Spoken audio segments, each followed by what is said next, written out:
Welcome, everyone. Glad you could join me here today on our Total Wellness Tuesday episode of the week. We're going to start with the best time of the day to begin your fast, and I'll also share when the best time is to break it as well. This is going to be based on what we chatted about just a few weeks ago, and it has to do with the diurnal rhythm of the body, but we're actually going to go deeper today. So if you're someone who loves to talk about biohacking, or you like to talk about body temperature, you like to talk about oxygen, REM sleep, deep sleep, heart rate variability, all that good stuff, or maybe you're new to it, we're going to introduce you to some of these concepts here today.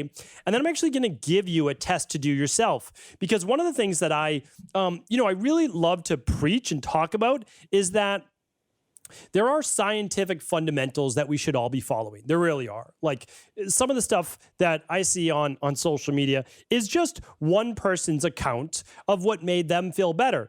And there are multiple variables of why that person felt better doing this. But it doesn't mean they ever got to an underlying foundational based level. They just felt better when they started drinking, Tang. Like, I have no idea, right? Like, whatever it is, you can insert whatever you want.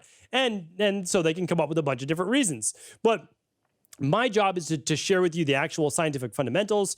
And then as a clinician, as someone that's worked in this field, just to back it up with tens of thousands of labs that I've run as well. But then I want you to be able to actually verify it for yourself. So what I'm going to do is I'm going to actually give you a few things that you can test out over the next week or two, and then come back with your own data. So for the most part, I want to share with you, for the most part, the popular thing to do right now with intermittent fasting is to skip breakfast, right? I mean, that's the most popular way to do it. And if you haven't heard about that before, well, basically people will eat within an 8-hour window. It's called a 16-8 intermittent fast. I have a bunch of shows, like literally A to Z on intermittent fasting. You can go to stephencabral.com/IF. Just go to stephencabral.com/IF. If you do that, it's all my intermittent fasting shows. It's also on iTunes as well, should you want to do that.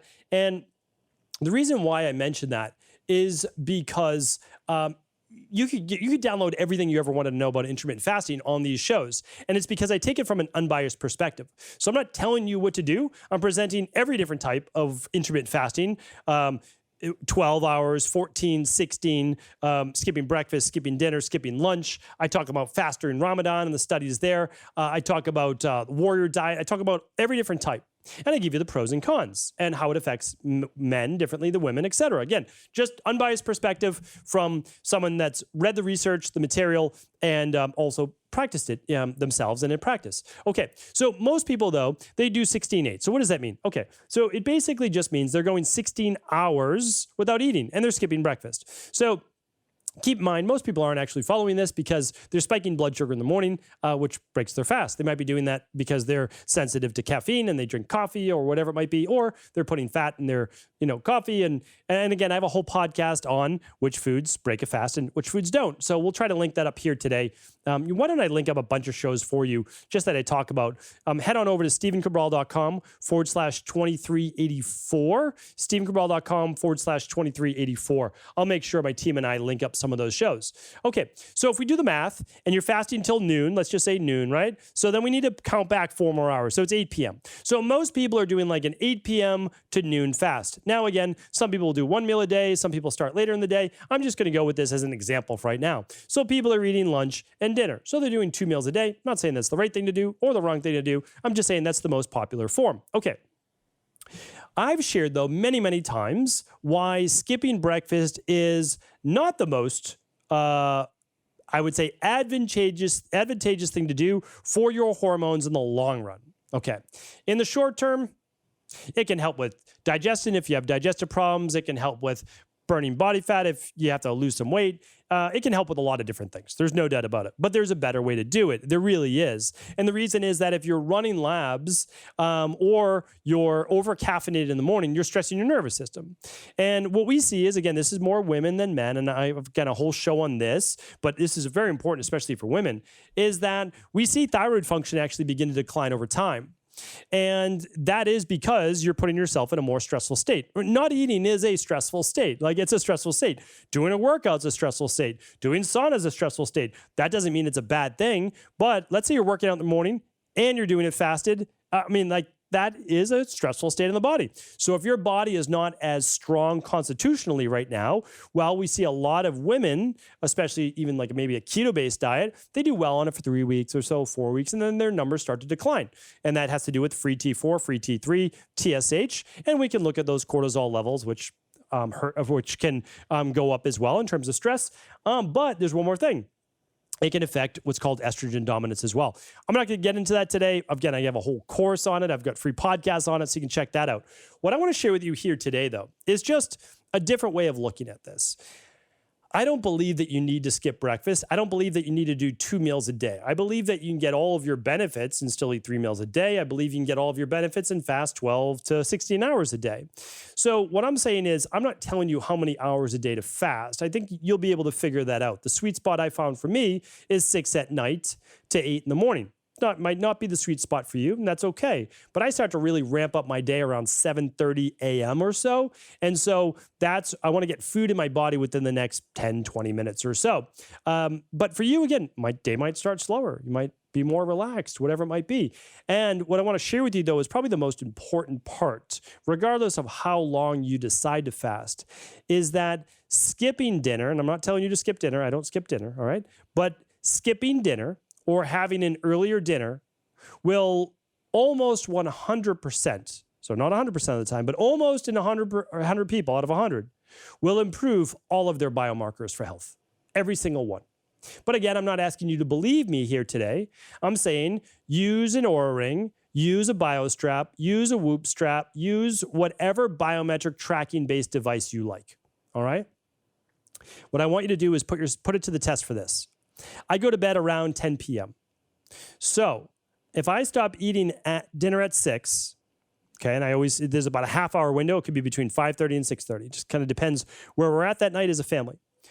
But if I have dinner no later than 6, my biomarkers are all great. What does that mean? My HRV is high, meaning like high for me, good baseline. My heart rate drops into the mid-50s, which is, for me, it's a good heart rate. Again, different constitutions, different body types, etc. My REM sleep is above 2 hours. My deep sleep is an hour and a half or above. My body temperature drops 0.2 or more degrees. Like all of the markers that say, hey, you're getting rejuvenating sleep and recovering overnight, improve. All right. Here's what I want to share with you, though. Let's say it's a Friday night, or I was just literally in California last week, and I recorded actually some weekend podcasts, so you'll see that as well. I did them in my hotel room. They're coming up this weekend. And I love doing that because I love being in it still where I'm away, but we'll save that for another day. So the thing is this, I had totally off sleep schedules, 3 hours difference. I went out to dinner at 7 p.m. with colleagues of mine. Okay, that's not ideal. Right? But I also like to live my life every once in a while, right? We do these things. That's 10 p.m. East Coast time. I never eat at 10 p.m. Okay. So now it's 7 and I'm going to bed later. Okay. All of my biomarkers dropped. Well, you might say, well, that's because you were traveling East Coast to West Coast. Totally get it. So this is why I'm giving you other things to try for yourself. Try eating an hour before bed one night, right? Like if this is your typical schedule, I'm not telling you to make it worse, but let's say you go to bed let's just say you go to bed at 10 and you typically eat at 8. Okay. So you're eating at 8 o'clock. What I would love for you to do is just for 1 week, try eating at 6 p.m. Might not be easy. You might not ever be able to sustain it. But if you eat 2 hours earlier, and I think this would just be good in general, try to eat 2 hours earlier. All right. If you do that and you get 4 hours before you go to bed, seems to be the sweet spot even over 3 hours, but 3 hours is good. Go to bed at 10, stop eating at 7. Go to bed at 10, ideally stop eating at 6. If you just move back 2 hours from wherever you're at right now, do it for a week. You have to give yourself a week. Make sure there's no other variables, not a different sleep time, not greater stress, not different supplements, not anything, right? Keep that variable the same. Tell me, leave me, let me know in a future comment if you improved HRV, deep sleep, REM sleep, heart rates overall, heart rate dropping, and body temperature dropping. Let me know if they improved. I would be shocked. Most people are going to improve, like 99 out of 100. Who wouldn't? Well, sometimes people with hypoglycemia or other issues may not. And I totally get that. They need to work on that first, and then they can start the fast a little bit earlier. Let me share with you something else. Every once in a while, if I'm traveling and I'm not meeting people for dinner, or I am doing, obviously, our 7-day functional medicine detox, and I know we're doing one again in September. I don't know the release of this. I know is in August, right? Yeah, mid-August, just about a week from now. And you'll see typically you'll see a remarkable improvement. There's stress in the body when you're doing a functional medicine detox, so it's not always the case. But what I want to share with you is this. Sometimes I'll just do a smoothie or a shake before bed. And I'll do that, though, earlier. So it'd be like 4 or 5 p.m. It'll be even earlier.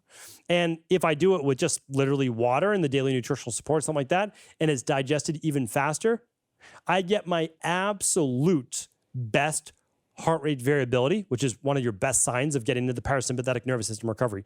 And I'm not talking about like a small improvement. I'm talking about like a 20 to 30% improvement, like a lot. I mean, it's very impressive.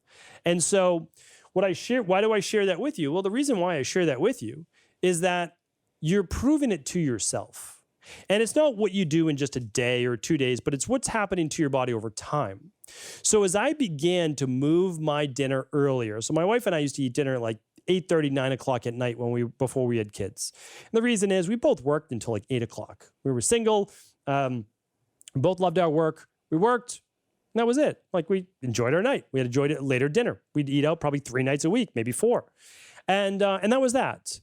But now that I'm tracking my biometric information, and I see that on a consistent basis, I know what eating late does. I also know, and that's why I don't drink very much alcohol, drinking alcohol 6, 7, 8 o'clock at night, 9 o'clock at night plummets my scores across the board. And so when you begin to track this information, and yes, there's a little cost to purchasing one of these devices. You can choose whatever device you like. I've done reviews on the Oura Ring versus the Apple Watch. I've done Oura Ring versus this product or that product. Choose the one that you like. But if you have this information, you get to see without a doubt what's working for you. Now, the other nice thing is this, though. You also get to see what's not working for you, right? And sometimes, though, that can be a little challenging. Oh, going to bed later hurts your scores. Eating later hurts your scores. Working out later helps or hurts your scores, right? Drinking alcohol hurts your scores. And so for me, I love to look at these things because I also say, well, what then helps the scores? Oh, moving dinner earlier, easier to digest dinner, taking magnesium and maybe some zinc at dinner, taking adrenal soothe at dinner. Okay, good. Sleep help support at right before bed. Like, all these things can help. But again, you can prove it for yourself using some high quality organic CBD. That can help for many people. So what I'm saying is you have the ability to, as Dr. Andrew Saul says, to doctor yourself, right? Yes, you want a protocol and all that from a practitioner, no doubt about it, but you get to implement these things. So I want to share with you just one final thing. So always be careful just listening to people tell you things just because it's getting surface level results. Be careful with that. I'm not saying that you shouldn't skip breakfast. I'm actually not telling you not to do that. In our Fatlocity weight loss system, we have people typically not eat until 10 a.m. Is it skipping breakfast? I don't know. It's basically semantics. It's however you want to look at it. But we don't go all the way till noon. And we move it back earlier if we find this person has higher cortisol levels in the morning, higher cortisol awakening response, or stress level spikes in glucose. Like, we do all of those things. And again, it can be customized. But it still allows you to get 3 meals in per day.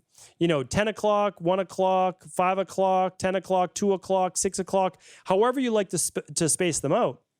Because the other part to it, which I'm not going to get into today, is also micronutrients. Like, do you want to have an enormous meal? Okay, well, if so, do you want that right before bed? Because I'm guaranteeing you that if you check your biometrics on that, all that energy being used for digestion, like in the warrior diet or the 1 meal a day, be careful about that. 1 meal a day, some people can get away with it. But if you look at it, okay, what did Ayurveda say? Ayurveda says midday, mid-meal, right? Like right around that 1 o'clock or so, 12, 1 o'clock. Why? Digestion is going to be the strongest, as long as obviously you relax at that meal. But if you do it before bed, every natural health system in the world has always said, eat light before bed. easy to digest foods. And again, I'm not always following that. I can tell you that. But the dinner that I have before bed is healthy, right? So it's going to be some protein, some healthy carbs, which definitely helps me with sleep, some great veggies, and some healthy fat. No fried foods, none of that really heavy stuff that's going to weigh you down. So it's at least something to think about.